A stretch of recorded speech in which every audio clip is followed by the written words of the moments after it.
what about this weekend, Perk? I mean, I was thinking maybe the East Carolina tournament would be the closest thing atmosphere-wise to what you guys will probably see out there in Lincoln. Do you feed off that? Oh yeah, I think it's fun. I love the fans that go out there and they say something to you. That makes baseball fun. I mean, you can't really let it affect you at all. But it's always fun to play in front of a lot of people in a big atmosphere, especially in a big series this weekend. Is it gonna be weird for you guys? It's a conference opponent, but you haven't really played them.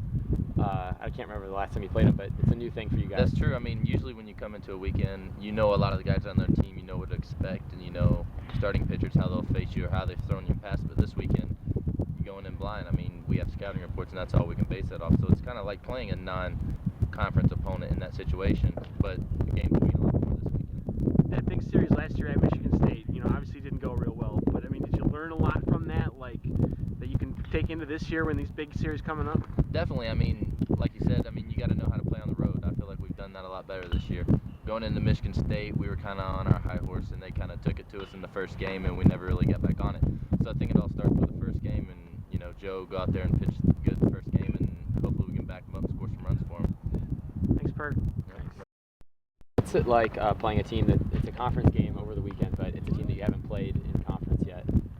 Yeah, I mean it's a little bit of a, heck, on some web pages we still have to go to the Big 12 conference to look up Nebraska to get Nebraska. So it's a little bit of a transition, and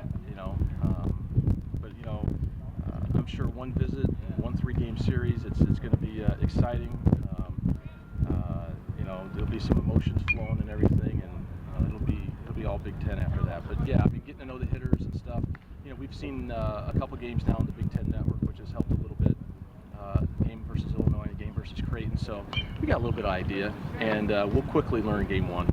So I know you guys like to say all games are important. Does this one feel a little bigger this series? I mean, just they're not too far behind you. Yeah, I mean, one, because it's the series at hand, but then yeah, I mean they're a team that I think they fully expect to take it to us, and that's good motivation for us as well. But it's good. It's a little bit different. I mean, obviously Ohio State has had some big crowds. Michigan's have had some big crowds in the past, but I mean I don't know that we've walked into this as far as a Big Ten series, and you're going to be playing in front of 5,000-6,000 people strong. So it'll be a good weekend for us. I mean, again, I think weekends, games at East Carolina and Auburn and Wichita State have kind of helped prepare us for this as much as anything too. That responsibility pretty early. Do you kind of take some pride in that as a catcher? That that's your game, and you get to be sort of in charge of that role. Well, yeah, absolutely. I mean, I do take that job very seriously because a lot of things do ride on my shoulders, calling my own game and everything like that. But I got to have faith in my pitchers. Throw the right pitches and the right counts that they want to throw them in. So my pitch call is only a suggestion in a way. So they have the ability to swipe me off or shake and go in or out or whatever the case may be. But my call is just a suggestion to them, and if they want to go with it, they go with it, and that's why I think we've been so successful. That's funny because Connor said he didn't think he called swipe you off all season. The only times he had was just you had called for one. Is there sort of he's a freshman obviously, so you've had to kind of learn quickly with him, but the other two being seniors, how much is it just the familiarity that's been built up? I mean, those guys, how those guys throw. Well, yeah, I've caught Joe now for a few years and Lance for 2, and we learn to get to know each other pretty well. We spend a lot of time together, whether it be in the bullpen or especially on the field. We have to be 100%, and getting to know Connor, pitching this year as well has been big for us, and we've had to adapt to each other a little more quickly than I have with Lance and Joe. But I think we've done a good job of adapting to one another, and I think that he has a lot of trust in me calling pitches, and maybe that's why he hasn't shook me off or swiped off. But I tell him that he has the ability to do that, or if he doesn't like a pitch I put down, just to step off. But so far we've had a good relationship on the field, and hopefully we can keep that going moving forward. How much of that is knowing not just their repertoire and their talents, but also maybe some personality? Do you have to kind of know what kind of guy it is up on the mound? Well, yeah, you got to know each pitcher's personality. You got to know what guys you can push a little harder than others. How to talk to them, and I got a pretty good feel as to if I notice they're doing something a little different, or if they're changing something, try and fix something. I can usually tell them in a way that is constructive. I don't think they take it as criticism really, but I'm just trying to help them out, and I think they appreciate that. And so I think that's where a good pitcher-catcher relationship comes in hand. Had you done that in high school? Did they trust you to call your own games? Was it more not until you got to this level that you started doing that? I didn't call my own game in high school. I always had a pretty good idea of what a pitching coach was going to call, but our pitching coach called the whole game in high school, and I think learning what he called in high school gave me a pretty good idea as how to challenge hitters here and attack hitters here as well. So I learned a lot in high school from my pitching coach, and I think that's carried over here as well. What's your pitching coach was? John A. Strike. He played at Illinois. Okay. A lot of these other conference series, you can base things that you've seen over the last 2 years as to how you want to approach these teams. This year, you guys are going in against a opponent you know nothing about. How do you prepare for the game you're going to call this weekend? Do you base it more just on what you know about your pitchers? Have you tried to get some scouting reports on these teams? Well, I'll start off with the strengths of our pitchers, obviously first and foremost. I got to take a look at the scouting report a little bit and maybe watch a little bit of film on them and see what kind of hitters they are, and ultimately just keep my faith in our pitching staff, and hopefully that we can keep doing a great job like we have all year, and the results take care of themselves, and I try and go into every game with a good game plan, and I think our team does a great job of going out after every weekend and competing hard, and we've been very fortunate enough this year to be putting up quite a lot of wins. So hopefully we can keep that going moving forward here, especially through this weekend. In a normal week, how much time do you spend studying the other team to get ready for? Not as much as you think I would, honestly. Usually it's just the day of the game during BP. I'll show up and I'll take a good look at their BP and a little bit of a scouting report. But I don't want to overthink it too much because every hitter can make adjustments day to day, and week by week, and I think it's important, especially through the first nine through the lineup. I can usually tell, what kind of things that are wrong in their swing, and I try and carry that throughout the rest of the game. And if they make adjustments throughout the game, then I got to adjust accordingly as well, and so does the pitcher. So, I don't spend as much time as you would think I would, preparing or I guess studying the other team's hitters. And that you wanted him to be able to do that, or all your catchers be able to do that, or was there something specifically with him that you wanted him to? Well, I think you're restricted with how many hours you can practice, and go over videotape and all that kind of stuff. And so, the coaches, especially in non-conference, we don't always have a great scouting report.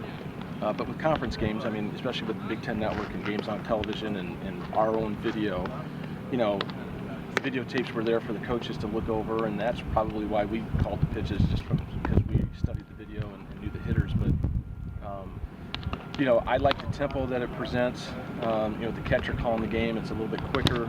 And Kevin just showed a knack for being able to call pitches. We were probably on the same page 80% and 85% of the time anyways. So but he handles the receivers the pitchers real well. So we just kind of turned it over to him, and he's accountable for it and works with the pitchers and talks with the pitching coach in between innings, and he knows the umpire zone too, so he can see a lot more from where he's at his vantage point than we can from the dugout. So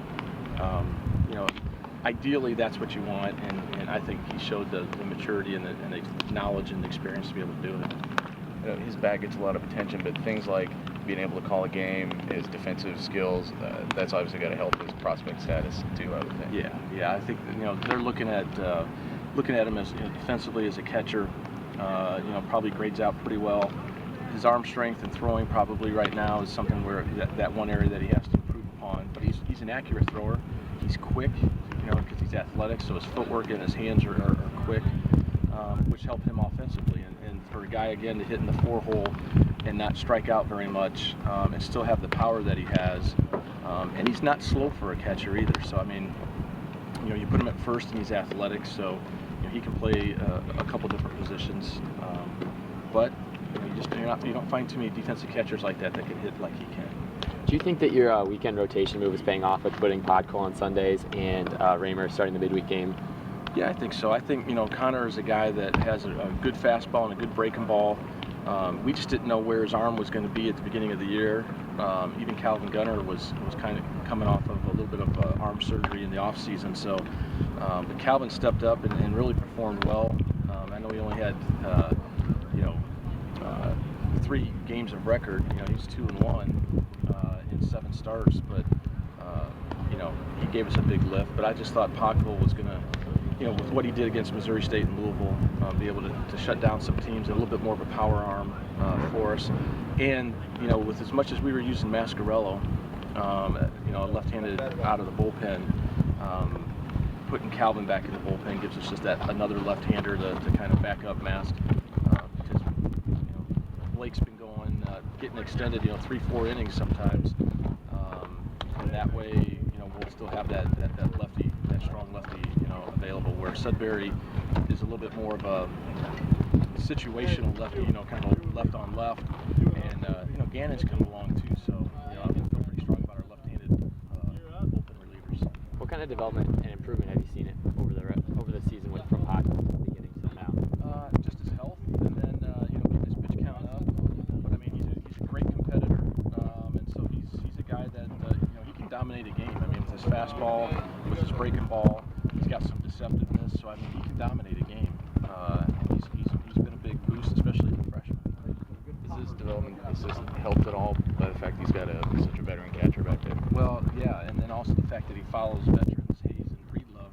He can watch and listen and talk to them and see how they pitch hitters in games 1 and 2 in the Big Ten. In the non-conference season, especially when you're playing tournaments, it wasn't necessarily going to, although he can still see how they go about their business.